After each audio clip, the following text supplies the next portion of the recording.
Pak Roy, Ya. Mas Lukas. Yes. Ini kita dalam perjalanan nih. Sekarang kita di KM 207 gitu ya. Kita ada rencana touring ke Pulau Jawa. Ini kita mau ngapain nih sebenarnya? Ya, kita ini mau menyebarluaskan pengetahuan, menyebarluaskan fakta yang kita banyak ungkap di berbagai media waktu itu tentang misalnya adalah apa dosa-dosa dari rezim yang lalu. Iya, sampai majalah Tempo aja menulisnya sebagai nawa dosa. Ya kan, 18 dosa. Ya. Kemudian kita kan masih ada banyak yang belum percaya. Masa sih Fufu Fafa itu si Samsul gitu ya. Nah, kita jelaskan juga. Terus kita akan jelaskan lagi nanti akan bersama tokoh-tokoh dari Unisri, Universitas Slamet Riyadi, dan juga dari Ahmad Dahlan di Jogja dengan beberapa pembicara di sana. Nanti akan dimoderatori Pak Lukas ini. Ya, kita akan gali pengetahuan dan juga gali semangat lagi masyarakat. Tapi ada yang menarik ini, Hasan. Jadi ternyata yang namanya ngibul atau nipu itu udah menular. Sebelum kita sebelum kita tadi kesini tuh Google ternyata udah ngibul juga. Jadi OCC RP itu perlu memberikan penghargaan corruption kepada Google. Karena tadinya kita diinformasikan harusnya kita berhenti di kilometer 187. Ternyata dikorupsi gitu ya. 100. Akhirnya kita berhenti. Jadi ternyata mantan kepala negara kita tuh sudah demikian mempengaruhi ngibulnya ya gitu sampai ke Google. Jadi Mas Lukas nanti moderator ya? Ya, menurut saya perjalanan kita bahasa kerennya roadshow. Diskusi publik di 2-3 kota ini yang udah pasti Solo dan Jogja, satu rangkaian ini ya selain siar, siar kebaikan, siar politik, bagaimana politik yang benar itu mestinya berlangsung, berjalan, wacana-wacana yang benar. Dan khususnya kita menarik ini relaksasi juga lah. Kita dalam menegakkan kebenaran melawan kebatilan itu harus selalu dalam posisi rasional, nalar gitu. Terutama kalau lawan kita tidak nalar. Ndasmu. Nah, tapi kita agak kaget ya kemarin itu pidato. Kita berharap ada satu sinyal pertobatan politik lah.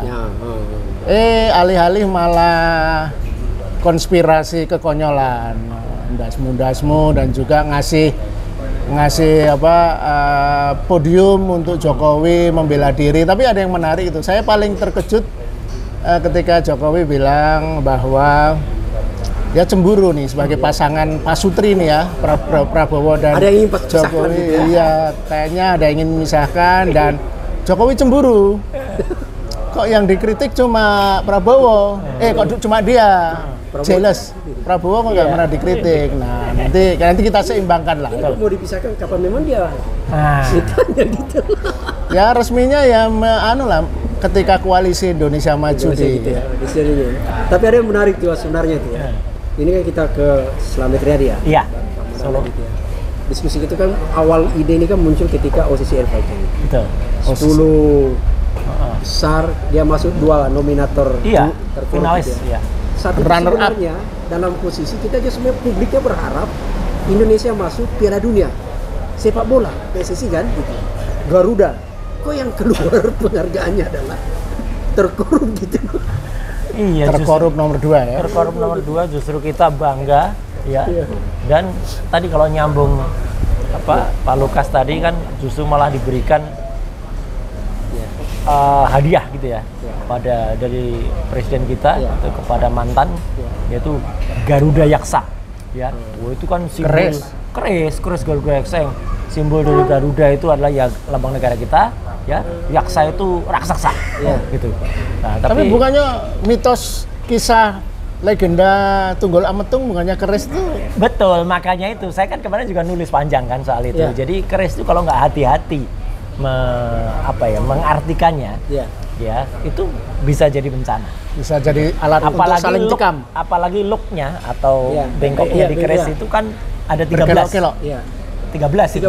Nah 13 tuh angkanya kan kurang bagus kalau menurut orang ya. Kalau ada kan bahkan beberapa kan menghindari kan gitu jadi itu simbolik ya, tidak out of the blue pengen ngasih keris, tapi ada dua-duanya orang Jawa pasti ada simbolik. Dan 13 itu adalah abad di mana kerajaan Tumapel, tempat tadi keris Tumulametung tadi muncul. Jadi untuk menikam. Ini sadar atau tidak sadar, ya.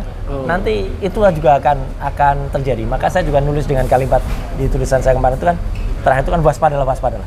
Karena pembunuhan, itu bisa jadi bukan pembunuhan secara fisik, tapi pembunuhan secara ekonomi, secara sosial, secara karakter. Tapi saya cukup, ini bukan apa-apa ya, Pak Lukas, Pak Sam, dan pemirsa podcast kita. Saya agak cukup terharu gitu ya tadi. Kita sebelum sini kan tadi juga berhenti sebentar di sebuah rest area juga.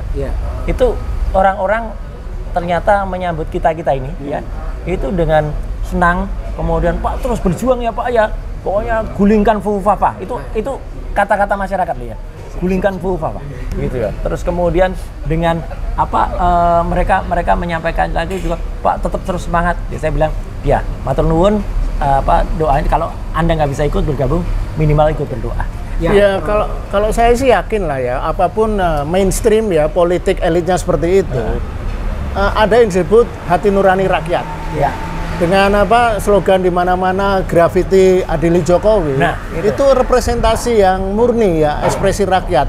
Tidak bisa itu dinegasi oleh segelintir elit yang berkonspirasi untuk mempertahankan kekuasaan, mempertahankan konspirasi mereka. Jadi dalam sejarah dunia sejarah peradaban, hati nurani kebaikan selalu menang. Tidak mungkin lah konspirasi jahat itu bisa menang. Karena kalau gitu dunia bukan dunia yang kita tinggali. Jadi saya sih optimis. Kita itu nanti kan ada yang ke Solo ini ada siap. Mas Lukas, Ros Jarot, saya Didu, Abraham Samad, Mbak Lani dulu, Antoni Budiawan, Petrus sudah ada lagi. Jadi kita ke sana untuk memberikan edukasi, dan jangan dilupa reformasi itu bulan Mei. Nah, itu semakin siap. Jadi 3 matur nuwun. Kalau boleh dikirim ke saya 3 bulan ya. Jadi jangan salahkan jika rakyat menuntut reformasi lagi kalau tidak ada niat baik dari pemegang kekuasaan sekarang untuk memperbaiki situasi yang udah hancur-hancuran ini. Padahal situasi udah jelas loh. Perlu efisiensi, kantor-kantor pemerintahan harus matikan lampu. Semua hampir setiap kementerian dipangkas. Klarifikasi Jeff ada Pak. Jeff, Pak Mahfud. Makasih Bu. Itu orang bahasa sebenarnya. Saya cari-cari literatur yang menggunakan itu. Dulu kita istilah revolusi. Ya, mohon maaf. Ada gangguan, bukan gangguan sih. Ini contoh mahasiswa menamakan efisiensi dengan efisiensi. Efisiensi. Ini sebenarnya istilah pembodohan bagi publik. Soalnya kita semua bodoh gitu kan. Sederhana saja lah. Nggak ada duit sekarang, maka harus dipotong semua. Efisiensi itu adalah kalau ini harganya 5.000, ternyata nyatanya adalah bisa kita price cukup 3.000, tidak mengganggu kualitas. Tapi kan itu kan efisiensi yang dilakukan sekarang itu kan lebih banyak ke hilir kan. Padahal hulunya malah ditambah terus dia ngangkat tenaga ahli, ngangkat staf gitu.